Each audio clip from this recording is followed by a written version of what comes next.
라디오 단편 소설. 산책할 때도 혼자 밥 먹을 때도 공기 속에서 소설들이 흘러나와 눈 감고 읽는 라디오 단편 소설이 제일 좋아. 라디오 단편 소설 유리방패, 김중혁 작, 박정석 연출. 네 번째. 지난 줄거리. 인터넷에서 유명해진 어제의 지하철 실뭉치 풀기 사진을 보고 인터넷 신문기자로 일하는 친구가 나와 M에게 전화를 걸어옵니다. 그리고 인터뷰를 해달라고 요청하죠. 인터뷰 제안을 승낙한 그들은 플라스틱 칼과 유리처럼 보이는 투명 플라스틱으로 만든 방패를 삽니다. 나와 M은 플라스틱 칼과 방패로 지하철에서 장난을 치는 모습의 사진을 찍은 뒤 예술 전문 기자와 인터뷰를 합니다. 작가로서 자신들의 행동에 어떤 의미가 있느냐는 기자의 질문에 그들은 이렇게 답합니다. 저희는 평범한 진실을 밝혀 세상을 돕는다고 생각하는데요. 기자가 다시 묻습니다. 평범한 진실이란 게 어떤 겁니까? 나와 M이 답합니다. 재미있게 노는 거요. 다음날 인터넷 신문에는 상상력이 부족한 사회를 체포한 지하철의 장난꾸러기들 이라는 제목의 기사가 올랐다. 우리가 칼싸움을 하고 있던 사진, 내가 M을 파란 밧줄로 묶은 사진, 많은 사람들이 우리의 칼싸움을 구경하고 있는 사진도 기사와 함께 올라와 있었다. 기사에는 우리의 면접 이야기가 가장 많았다. 오, 그럴싸한데. 역시 예술 전문 기자는 다르시네. 이렇게 기사로 보니까 우리가 정말 예술가 같다. 인터넷 신문에 기사가 오른 다음 날부터 우리는 유명 인사가 됐다. 거리의 예술가들이라는 다큐멘터리를 찍자는 제의도 왔고 발상의 전환이라는 과목을 맡아줄 수 있겠냐면서 대학에서 연락이 오기도 했다. 인터뷰 요청도 많았다. 하지만 우리는 모든 요청을 거절하고 딱 하나만 받아들였다. 광고회사의 신입사원 면접관을 맡아달라는 제안이었다. 어찌되었든 우리는 면접이라면 자신 있었으니까. 물론 우리에게 응모자들의 합격 여부를 결정하는 전권을 준 것은 아니었다. 면접관은 모두 10명이었다. 하지만 우리가 누군가의 면접을 본다는 사실만으로도 흥분되는 일이었다. 우리는 면접 전날 저녁을 먹으면서 회의를 했다. 얼마 전까지만 해도 점수를 받는 사람이었던 우리가 이제 점수를 주는 사람으로 바뀌었다. 하지만 달라진 것은 없었다. 어떻게 하면 면접을 재미있게 볼 수 있을까? 우린 그 생각만 했다. 좀 전에 연락 왔는데 또 면접 맡아달라는 전화야. 벌써 몇 개째냐? 이러다가 우리 전문 면접관 되는 거 아니냐? 야, 그거 괜찮은데? 응? 전문 면접관. 우리 그거 하자. 회사는 많고 회사들은 늘 신입사원을 뽑는다. 일거리는 충분할 것 같았다. 좀 더 노력한다면 전문 면접관이 될 수 있을 것 같았다. 우리는 광고회사의 면접 준비 회의 끝에 폭죽을 준비하기로 했다. 우리는 면접이 진행되는 중간에 갑자기 폭죽을 터뜨렸다. 펑! 하는 소리와 함께 색색의 실이 응모자들 앞으로 쏟아졌다. 같이 앉아있던 면접관들에게도 미리 얘기를 하지 않았기 때문에 면접관들도 놀라긴 마찬가지였다. 응모자들은 다양한 반응을 보였다. 소리를 지르는 친구도 있었고 깜짝 놀라면서 식은땀을 흘리는 친구도 있었고 의자와 함께 뒤로 자빠진 친구도 있었다. 우리가 폭죽을 터뜨린 이유는 얼마나 긴장하고 있느냐를 보기 위한 것이었다. 폭죽을 터뜨렸을 때 소리내어 웃는 친구에게 제일 높은 점수를 주었다. 긴장해서는 아무것도 할 수 없는 법이다. 다음 회사는 어디야? 증권회사야. 어떤 이벤트가 좋을까? 너 증권에 대해서 아는 거 있어? 없지. 그러면 면접자들한테 질문을 해보라고 하면 어떨까?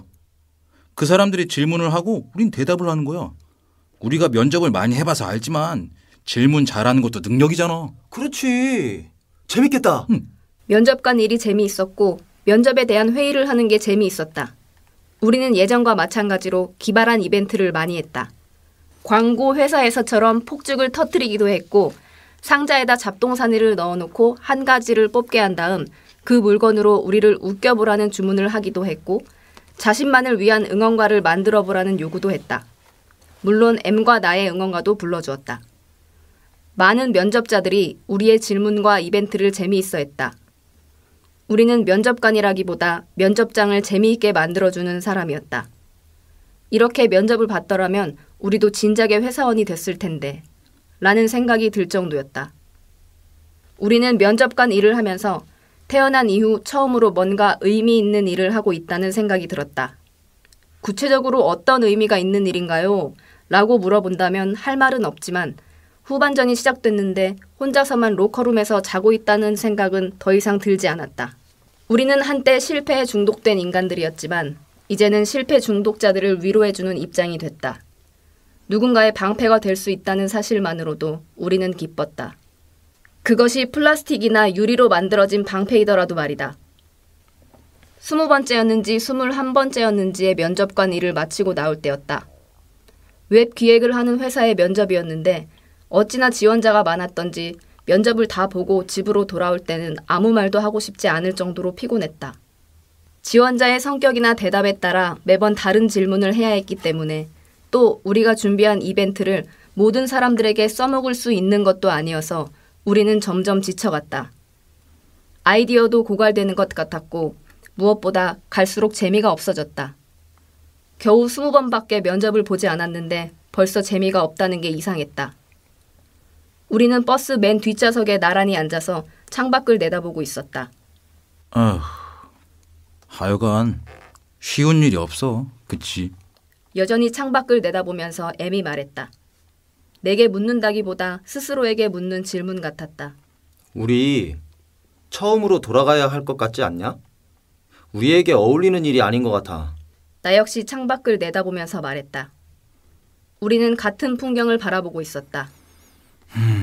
처음이라. 매일 면접 보던 시절로 다시 돌아가자고? 그때도 재미있긴 했지만 그래도 지금이 더 나아. 아니, 그보다 더 처음으로. 대학교에 다시 입학하자고? 더 처음. M이 고개를 돌려 나를 보며 빙긋댔다. 그리고 말했다. 설마 같이 동반 자살하고 다시 태어나서 만나자 그런 건 아니지? 아니지. 그러고 보니 처음이 어딘지 잘 모르겠네. 어딘가의 갈림길에서 여기로 온 걸 텐데 말이야. 넌 꿈이 뭐였지? 꿈? 새삼스럽게 꿈은 왜 물어본대? 유치하겠으리. M은 창문 쪽으로 고개를 돌렸다. 그러고는 아무 말도 하지 않았다. 풍경을 바라보는 게 아니라 자신의 꿈이 무엇이었는지를 기억해내려 애쓰는 것 같았다. 언젠가 M은 내게 정원관리사가 되고 싶다고 말한 적이 있었다. 여행가가 되고 싶다고 했던 적도 있었고 동물원의 사장이 되고 싶다고도 했다. 나는 어떤 것이 M의 꿈인지 모른다. 셋 모두 아닐 수도 있을 것이다. M이 버스 유리창을 활짝 열었다. 바람이 M을 지나 내게로 왔다. M은 창밖으로 고개를 반쯤 내밀었다. 우리는 아무 말도 하지 않았다. M의 옆모습을 보는 순간 어쩌면 M과 이렇게 버스를 타고 가는 것도 마지막일지 모르겠다는 생각이 들었다. 버스를 타고 멍하니 앉아있다가 짧은 순간 얘기를 했지만 그 사이 M과 나는 어딘가를 지나온 것 같았다. 어떤 갈림길을 지나온 것 같았다. 그는 왼쪽 길을, 나는 오른쪽 길을 선택했고 발목에 묶여있던 끈이 우리도 모르는 사이 스르르 풀어져 버린 것 같은 그런 기분이 들었다.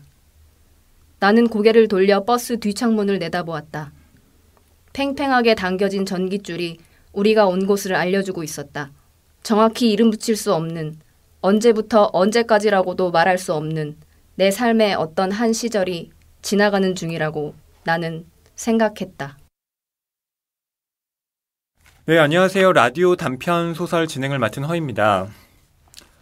라디오 단편 소설 1회 유리방패를 낭독해 주신 배우들 모시고 함께 이야기를 나눠보는 시간입니다. 먼저 배우들 소개해 드리겠습니다. 나 역할을 맡아주신 이철희 배우님 반갑습니다. 네, 안녕하십니까. 이철입니다. 네, 그리고 나의 친구인 M 역할을 맡아주신 고병택 배우님 반갑습니다. M입니다. 네, 네 그리고 아주 긴 서술이었죠. 네, 이거 낭독하시느라 고생이 많았습니다. 주혜리 배우님, 네 반갑습니다. 안녕하세요. 박수! 주혜리입니다. 네. 사실 이 작품이 나와 M의 2인극 형태라고 보이긴 하지만 소설을 그냥 읽다 보면 이렇게 서술이 제일 많구나 새삼 느꼈습니다. 주혜리 배우님 읽느라 좀 힘드셨죠? 아유, 괜찮습니다. 예, 챙 이거 인상 깊었습니다. 뭐 틀어나는 줄 알았어요. 네. 생생하게. 굉장히 이 낭낭한. 아니 근데 사회자님 한번 한번 해보시죠. 챙. 이게 느낌이 다릅니다. 이게 달라. 느낌이 다 다른 거예요. 아무나 못해. 네. 이 김중혁 작가의 유리방패라는 소설인데요. 이 낭독하시면서 또 낭독을 준비하시면서 이 작품을 읽었을 때 또 어떤 느낌이 드셨는지 궁금합니다. 먼저 이철희 배우님부터 네. 어떠셨는지요? 무엇보다도 이제 저희가 배우다 보니까 아무래도 우리와 만나는 지점이 있다라는 생각이 들었습니다. 우리도 역시 오디션이라는 걸 보고 매번 다른 사람들을 만나야 되는 직업이기 때문에 그다음에 작품 안에서도 항상 새로운 인물을 이제 연기를 해야 되기 때문에 그 안에서 겪는 뭐 외로움이라고 해야 될까요? 예. 혹은 이 나와 M이 갖는 그런 심정들이 좀 격하게 공감이 되기도 했습니다. 마지막에 꿈에 대한 이야기를 할 때는 네. 우리가 정말 뭐를 위해서 이렇게 어려운 일을 하고 있나? 만약에 즐겁다는 이유만으로 이걸 하고 있는가? 아니 근데 네. 원고 준비해 준 것 같아. 혼자서 다 얘기해. 굉장히 말씀 잘하시네요. 네, 라는 생각이 들면서 달라, 역시. 아주 공감대가 많이 형성되는 그런 작품이었다라는 생각이 듭니다. 네, 또 이철희 배우님은 그 희곡 작가로 네네. 상을 받기도 하셨잖아요. 네네. 아무래도 작가로서 배우로서 네. 예술을 하시는 입장인데 네. 이들의 예술 퍼포먼스 어떻게 생각하셨습니까? 안 그래도 거기에 대한 생각을 아주 안 할 수가 없죠. 예, 안 할 수가 없습니다. 예술이라는 거는 무엇이냐? 이게 시를 하나 뽑아서 이제 길에서 전철 안에서 느려뜨렸을 뿐인데 많은 사람들이 그걸 보고 많은 해석들을 하는 모습들을 보면서 과연 예술이라는 것이 고민해서 나오는 것이냐 아니면 애를 쓴다고 해서 나오는 것이냐 네. 아니면 누구나 할 수 있는 보편적인 예술이냐 여기에 대해서 고민을 많이 했고 사실 우리가 역시 고민하는 부분이 자칫 잘못하다가는 이제 매너리즘에 많이 빠질 수가 있지 않을까 이런 생각도 많이 들기도 했습니다. 예. 네, 고병태 배우님은 네. 어떠셨나요? 그냥 갈래요 저. 혼자 다 혼자 다 해버려갖고. 근데 저는 뭐 사실 저는 뭐 이철희 씨처럼 작가가 아니라 뭐 이렇게 깊은 생각을 못 해봤는데 화난 거 아니에요. 근데 전 그냥 그 단어가 많이 생각났어요. 남들한테는 폭약인데 저희들한테는 폭죽이다. 네. 네. 저희들이 갖고 있는 어떤 것들이 대단하지 않는데 보는 사람의 입장으로서 이게 엄청 대단하고 또는 하찮을 수도 있잖아요. 예. 그런 게 잘 녹아 있어서 이 작품이 참 저는 개인적으로 재밌었어요. 사실 많이 겪고 있는 어려운 시대다 보니까 예. 사람들이 대부분의 이 작품에 공감을 많이 우리나라 국민이 100%라면은 70% 이상은 이 작품에 대한 어떤 공감을 갖고 있을 거예요. 예. 그런 의미에서는 굉장히 밀접한 작품이고 그런 것 같아요. 뭐 예술이 여기에서 나오지만 이렇게 어려울 필요가 있나? 아주 어려운 거 쉽게 예. 사람들한테 전달하는 전달자가 예술가들이 아닌가 뭐 그런 생각을 전 개인적으로 밀접해서 저도 이 분야에 있기 때문에 좀 해봤어요. 네. 그리고 역시 재밌어야 돼. 이게 심각하면은 네. 이게 중간에 막 졸고 그러는데 이건 뭐 에리 씨 그렇죠? 네네. 네. 사실 에리 씨는 이 연출부인데 예. 이번에 배우로 참여를 했는데 예. 뭐 발군의 기량을 예. 그래서 깜짝 놀랐습니다. 원래 각성을 많이 했고. 주혜리 배우님은 그럼 연출부에서 또 활동을 하고 계셨군요. 네네. 예, 어떠셨습니까? 고개 이렇게, 드시죠? 예, 연기를 하시니까. 신음 같은데 지금. 네.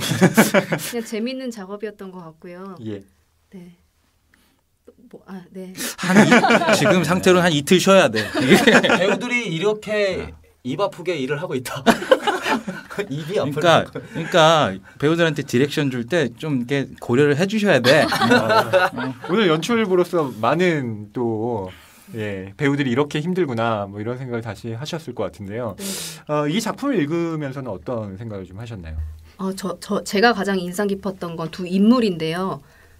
요즘 같은 시대에 젊은 사람들이 사실상 취업이 안 되고 이렇게 나나 M처럼 살아가면서 이런 마인드를 갖기는 정말 힘들 것 같다는 생각이 들면서 또 이렇게 살아가는 사람들의 이야기를 듣고 조금 가볍게 그 어려운 부분이지만 가볍게 접하고 시도해보는 게 어떨까 이렇게 그런 생각이 들었습니다. 환타지죠, 환타지. 네. 아니 그리고 이런 것도 있어. 요즘에 이제 취준생들 예. 보면은 이제 요즘에는 뭐 성형도 지금 이렇게 많이 하고 그 외모라든가 이런 갖가지 이렇게 스펙들을 많이 쌓기 위해서 이제 고려하는 이 시대에 그 만약에 그럼에도 불구하고 취직이 안 되고 이러잖아요. 그러니까 나한테 뭐 무슨 문제가 있는가? 뭐 이런 거에 고민하기보다는 이 나와 M처럼 항상 그 순간에 자기 자신을 더 이제 자기가 너무 바닥에 있다고 생각하지만 그 순간을 즐기기 위해서 많은 이렇게 노력을 하는 긍정적인 충실한 거지. 예. 그런 게 참 보기가 좋고 마치 이제 고도를 기다리면서 이제 너무 깊게 가는 것 같은데 지금. 마치 기다리기가 지루하니까 놀이를 통해서 우리 사실 항상 그렇게 즐겁게 사는 이런 게 굉장히 이제 중요해요. 그러니까 M도 얘기하잖아요. 재밌잖아요. 뭐 그런 말을 여기서 하는데 사실 그게 없으면 사람이 아주 기본적인 것 같아요. 맞아요. 살 수 있나? 뭐 그런 생각도 들고. 맞아요. 처음에는 우리도 재밌게 했는데. 재밌어요. 저희 재밌습니다. 이제부터 가면 돼. 이 소설을 계기로 우리가 터닝 포인트를 잡자고요. 이제 후반전 시작 뭐 이런 느낌으로. 네. 좋은 작품이네. 그러고 보니까 나 자신을 돌아보게 되는. 네, 이렇게 참여하신 배우분들께도 각성의 계기가 된 느리방패 종교 같은. 여러분들도 잘 들으시고 또 직접 소설을 읽어보시고 소감 남겨주시면 좋겠습니다. 네, 낭독하시느라 고생 많으셨습니다. 박수? 박수로 끝내겠습니다. 네, 감사합니다. 고생하셨습니다. 출연 이철희, 고병택, 주혜리, 진행 허희, 프로듀서 김경주였습니다. 들으며 읽는 라디오 단편 소설 들으며 읽는 라디오 단편 소설 산책할 때도 혼자 밥 먹을 때도 공기 속에서 소설들이 흘러나와 눈 감고 읽는 라디오 단편 소설이 제일 좋아 제일 좋아 제일 좋아